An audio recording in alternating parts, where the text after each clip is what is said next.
radio communication. You will get along with us. It's past 2 p.m. Welcome to all radio listeners. As every Wednesday, we will talk about important and interesting topics. My name is Chris, and today Niko with us in the studio. Hello, Niko. Hi, Chris, and hi, everyone. Niko is from the Philippines and came to the Academy of Social and Media Culture in Toruń. He was made possible by the Erasmus Plus program. Niko, tell us something about yourself. What do you study and what do you do every day? Hi again, Chris, and to your audience. I'm Niko. I'm from the Philippines. Back home, I am a journalist. I'm studying Masters of Arts in Journalism at the University of Santo Tomas. It's like one of the best schools of journalism there. And I'm continuing my studies here through the help of the Erasmus program. So yeah, I've been enjoying AXIM so much. Yeah, good.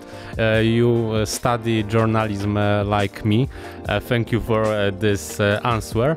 And I have next question. Your city. Oh yeah, in the Philippines, I'm from Manila. Tell me about this city. Oh, Manila is a very historic city. It's the center of the Philippines, it's the capital. A lot of our history happened there. The very foundation of the Philippines started in Manila. During the beginning of our story, we were occupied by the Spaniards for 300 years. Although there were a lot of revolutions that happened during that time, the biggest and the most significant happened in Manila. No, and after that, after a few decades, when the Philippines was again under martial law, the biggest and most peaceful rally ever created by a group of people was also held in Manila. No, so it's very historic, it's very beautiful, it's very warm, very crowded. But again, you really have to enjoy it, you know. Okay, so I hope maybe I will fly to the Manila in the future. Yes, please. We'd love to have you there, Chris. Yeah. So, in your opinion, Manila is good city for the capital, or maybe another city is the better city for the capital? That is a good question, you know, because there are a lot of debates about that in the Philippines. I would argue that if we consider the history of the Philippines, Manila is good. No, but the problem is the Philippines is a relatively big country, but the center of commerce is in Manila, so everyone goes to Manila. No, which is why it is very crowded. No, I think more than half of Filipinos are in Manila. No, so that gives us the problem of traffic. No, it's very crowded, it's very hot because there's too many people. So instead of moving the capital, I think it would be better if we divide it. You know, if we put other capitals in other cities so that the work is spread out and more people could go to better work, you know.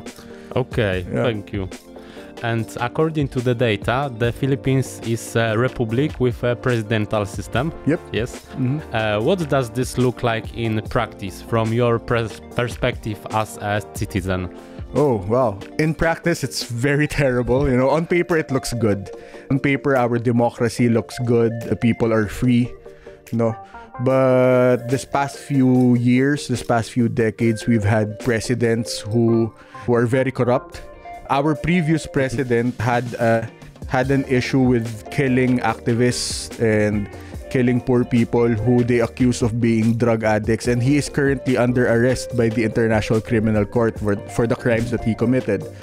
Our current president is the son of a previous dictator that we've had. Yes. No, so on paper, the democracy looks good. You know, we are very free.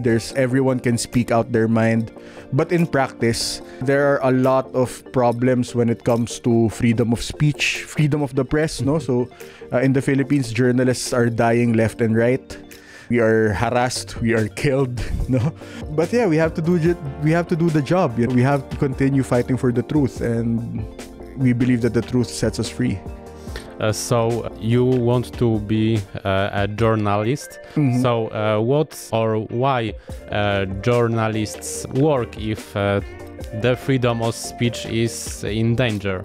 Yeah, actually that is a question that I ask myself very often. No, it's very hard to give a good answer, but what I always say is that if I can't help to do it, no one else will. You know, if I really need to help out to spread the truth, no, in the Philippines, because again, the truth is in danger, no, in the Philippines. It is weaponized, it is hidden, no, it is destroyed at times, and we have only a few very good journalists. No, I think if one person, well, maybe such as myself, if one person is able to help, then I should. You know, everyone should try to help the pursuit of truth. Mm-hmm. And that's what I'm trying to do. Okay, you said about area with dictatoring in your country. Yeah. In your opinion, maybe in the future this dictator area will be killed, or maybe this is the problem which in your country for a few years maybe. Again, we are currently on paper we have democracy. No, but we are always on the verge of authoritarian leadership, of dictatorship and all that. I think the problem comes from how these government officials are able to control the people by lying to them, telling them that you need someone to dictate what to do. So yeah, I think in the future I'm not gonna be surprised if in the future we get another dictator. But again, all I have to do is hope. No, we have to at least hold on to the hope that justice will prevail. No, and that we will still all be free. Okay. Yeah. Maybe it will be changed. I sure hope so. Yeah. So now the president is Ferdinand Marcos Jr. Yeah. Who is some little dictator because his father is the high dictator. Yeah. Yes. So do you think is maybe the best candidates for the president than this president, or no? No. Last elections was very polarizing for everyone. No. So Ferdinand Marcos Jr., we call him Bongbong, it's his nickname. He was the worst choice to have a president, I would say. To be the son of a dictator who stole a lot of money, who killed a lot of people. He benefited from that. No, at the very least, we should have seen him behind bars. We should have seen him in jail. But now he's the president. No, during that time, he was running against another candidate. Her name is Leni Robredo, and this person should have won. I voted for that person. She has a clean track record. She never stole a single peso. She has good projects. And the team of the Marcoses were able to destroy her credibility. No, they spread lies against her, which is why she lost. There are a lot of other better candidates for the Philippines, but yeah, we are stuck with whoever wins and whoever has more money to spend during the campaign. Yes, in this way. The Philippines gained independence on 4th of July 1935, ending a period of colonization by the United States. And the Constitution of the Republic of the Philippines was enacted on 2nd of February 1987. Yeah. It is therefore a fairly young country in terms of surveillance status and a defined state system. Is there respect for the law in your country, or does it still need refinement on the part of citizens and those in power? Yeah, generally the people try their best to follow the rules. No, they follow the law, but there is a lot to be improved.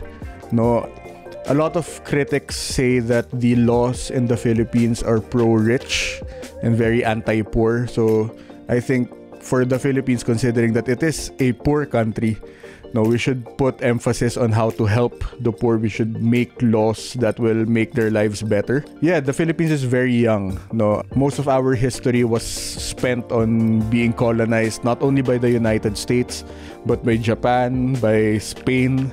I think for some time, some Europeans other than the Spaniards were also there. And then after the Second World War, the Philippines was also very devastated, you know. And then after that, we had to rebuild. And then while we were rebuilding, we had Ferdinand Marcos Sr. who stole a lot of money. So we had to rebuild again. No, so there are still a lot that we could improve in our politics and our laws. And I have to give credit to the people there because even though they are poor, they try their best to follow the law. No, I think I would argue that it's actually the politicians who break the law more than the people. Yeah. Okay. Do you have any ways to celebrate these days of where you start the country? Oh, yeah. Yeah, so during our the celebration of Independence Day, usually there are no school, no work.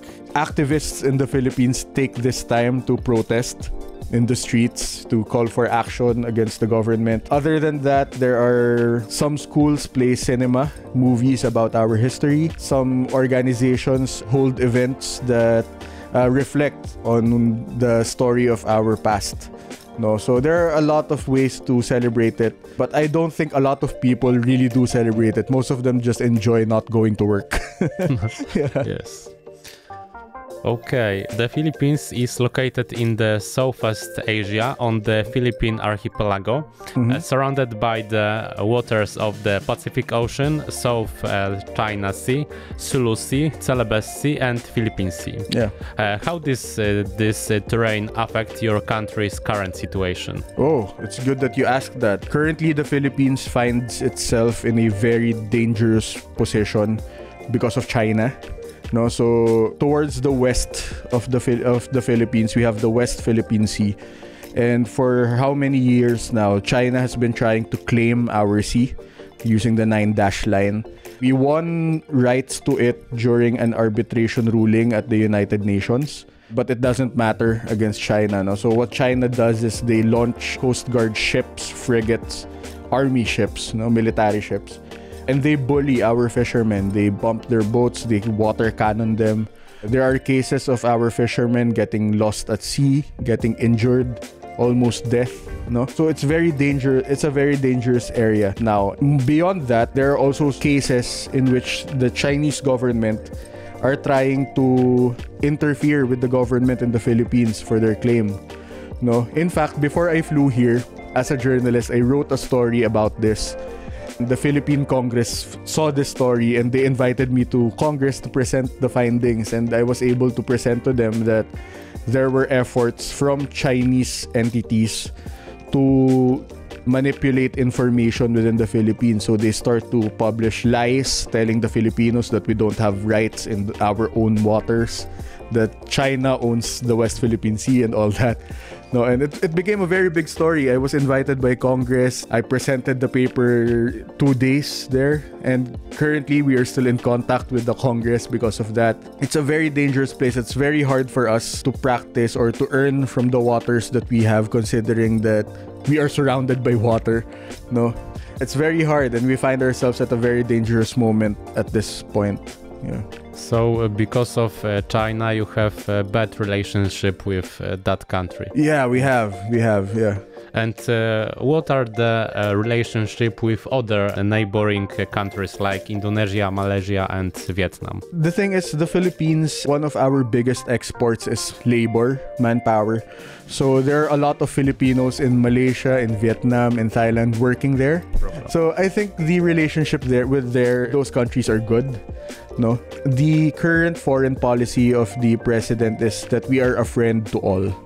No, so that is their foreign policy. We try to be friends with every country because we need their help. You know, it's only China that we are currently, I think, having problems with because of that territorial dispute. But beyond that, I think we're all good. We have military partnerships with various countries. We have that partnership, I think, with Japan, with Australia, and with the United States. I'm not sure, but I also think we have the same partnership with Canada. But I think I might have to check on that. Yeah. Okay.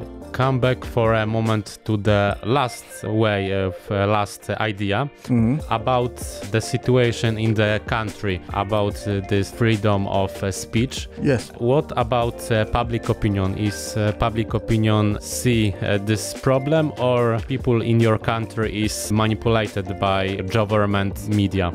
Yeah, last administration were very successful in their way of demonizing the journalists. No, they were able to present us journalists as bad for the public. We were demonized, we were harassed, the public saw this as being good, you know. In effect, the public also had a very low trust towards journalists. A lot of them hate us, you know. I remember when I was young, when I told people that I wanted to become a journalist, they were so proud of me. But then when I became older and when I became an actual journalist, a lot of them are saying that, no, you're not a good person, you're bad for the Philippines, you're a journalist. You know? So that's the situation. But we're trying to improve it. I think previous studies suggest that the trust towards journalists are starting to improve, and that we are starting to gain the confidence and the trust of our public again. No, but it's a very small rise. It's a very hard challenge for us, but I think we're improving. Yeah. We said about dictatorship, about a problem with China, about freedom of speech, and about other problems. Maybe one of these problems is the biggest problem in the Philippines, or other. We also mentioned about the rule of law and all that. I think the biggest problem of the Philippines is the politics. You know, the politicians in the Philippines were able to frame the discussion more about personality than about law. No, so the voters in the Philippines vote for the candidates based on who they are and not what they represent. You know, so usually the candidates came from the show business. They are actors. So we have politicians who are athletes, and almost very small number of them are actual law experts.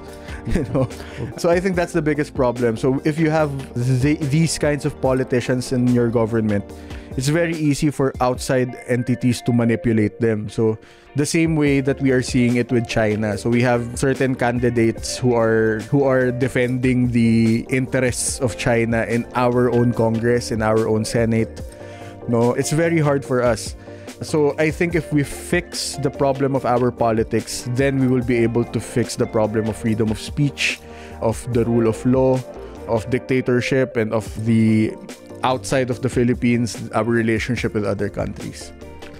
Okay, and the Philippines is famous about import and export, especially electronic devices. Why this situation too for Philippines? You know what?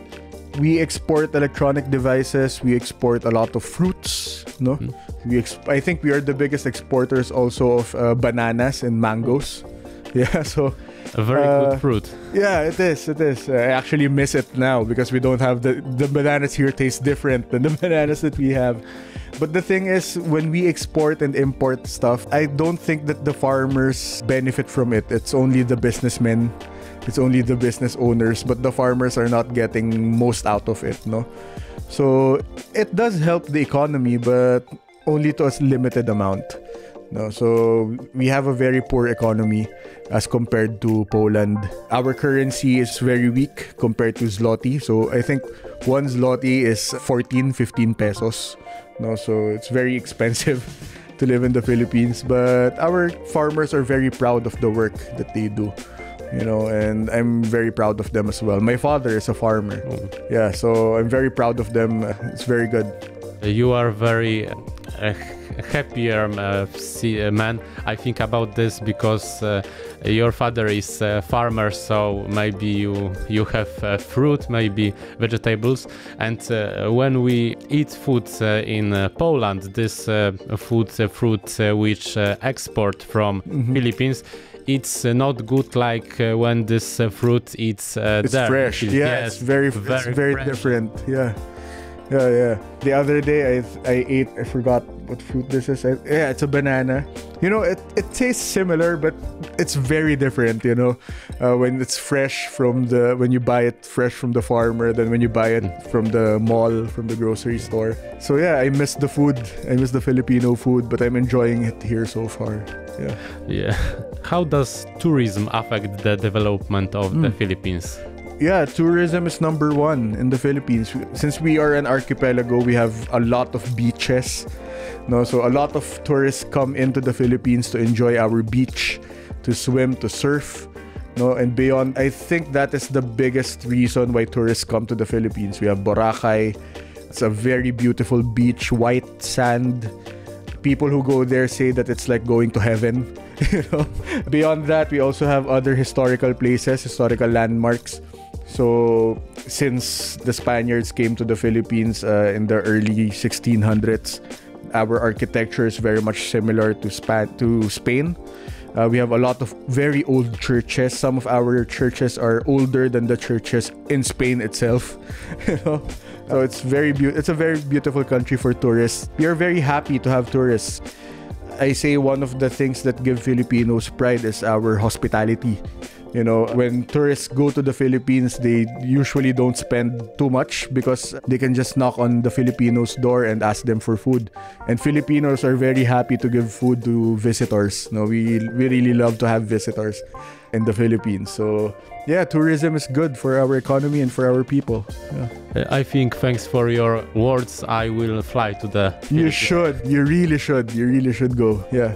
I must see this country. You have to. It's very good. We will be happy to have you there. Yeah. These beaches, but the most your people, your energy, your atmosphere. Yeah, we would love to have you there, man. We'd love to. Maybe there are other factors that you think positively or negatively affect the current situation in Philippines.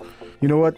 The thing about Filipinos, the best thing that they can offer apart from the hospitality, apart from the energy, is that we are very resilient. You know, we've had a lot of hard days, hard experiences. We are hit by typhoons more than any other country in the world. But still, Filipinos have the ability to laugh and smile about it.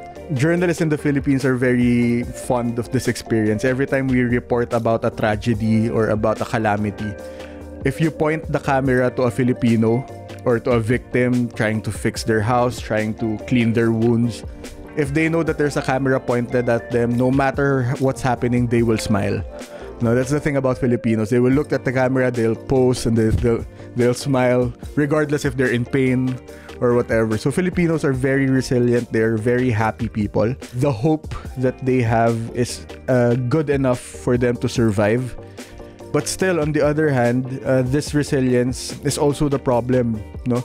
Because we are very strong, because we are very resilient, some of our politicians don't give enough effort because they think okay, this minimum effort is enough for them to survive. No, so that is also our problem. So we have to demand more. We have to demand for the best. It's a two-way street. While we endure our problems, we have to also find a way to solve them. You know, so yeah, that's the Philippines for you. Okay, thank you. I have two questions. We will finish. I don't know how much you have learned about Poland, but are there aspects that the Philippines could learn from Poland or Poland could learn from the Philippines, in your opinion? Oh, okay. I've been here for 1 month. No, so I'm still learning a lot. I'm still enjoying it. I'm very impressed by how the traffic in Poland is. You know, you have very good drivers. All of you stop when people are crossing. In the Philippines, it's not like that. No, crossing the street is like death-defying stunt. You know, if you want to cross the streets in the Philippines, you have to do it knowing all of the risk. No, and I appreciate your drivers because they always stop if there's a person crossing. Your transport system is very beautiful. No, the bus is very good. So there's a lot that we could learn from that. The other way around, I haven't met enough Polish people yet to find out what they could learn. But the Filipinos are very conversational, no? So we enjoy talking to people. I'm not sure if that's also the same for Polish people, but I would love to talk more to them and to you guys and learn more about you. Yeah, so that's all. I don't have been in Philippines, but when I have been in Indonesia, I see this different on the road. So the traffic is very different, right? But I think maybe driving in Indonesia and Philippines in your geographic area is some classes which our North Europe type of ways of driving don't have. There's actually a saying in the Philippines that if you can drive in Manila, you can drive in hell. That's what they say. So it's very hard to drive in Manila because everyone, terrible drivers, you know. So there's the saying, if you can drive in Manila, you can drive in hell, baby. Okay, you flew to the Poland. Why did you choose this country? Why Poland? Why not other countries? First of all, I did not choose. No, I have to be honest. No, I did not choose to leave the Philippines. The decision was made for me by my home university. Okay.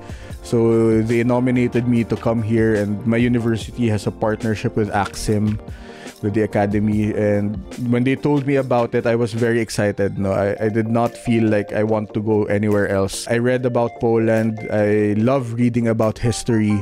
And I know that the Polish people have gone through a lot of challenges, especially during the World War II. And I think it's very similar to what the Filipinos experienced during that time as well. And when I found out that I was going to Poland, all I can think of is that I'm very excited because there's common ground between Filipinos and Polish people that I think we can and we should talk about. The Poles were able to rise from the ashes, no? They were able to build themselves up, and now they are, I think, one of the strongest people in Europe. The Philippines have not built themselves up effectively yet. No, so I would really love to learn from the Polish people. And when I found out that I was going here, I was very excited. When I arrived, so far it's been a very good experience for me. I've been learning a lot. I've been enjoying the historical experience. Yeah, thank you so much, Poland. Thank you so much, Erasmus, for having me here. I wish you that very amazing time in Poland, and thank you. Yeah. I hope you will fall in love in Poland, and you think I have to come back to Poland. I have to, yeah. Right now, what's running in my mind is when I will come back. You know. So I love it here, man. It's very good. Okay. Let me remind you that my and your guest in the studio today was a student from the Philippines, Niko. Yeah. Thank you very much, Niko, for the interview. Thank you, Chris, and I'm happy to have helped. I would also like to thank you, dear radio listeners, for this exciting conversation and to hear from you next week at the same time. In the broadcast was used music by Jonas from Pixabay, and the track Your Intro by Audionautics is available under a Creative Commons Attribution 4.0 license on creativecommons.org/licenses/by/4.0/ is from YouTube Music Studio for YouTube channels.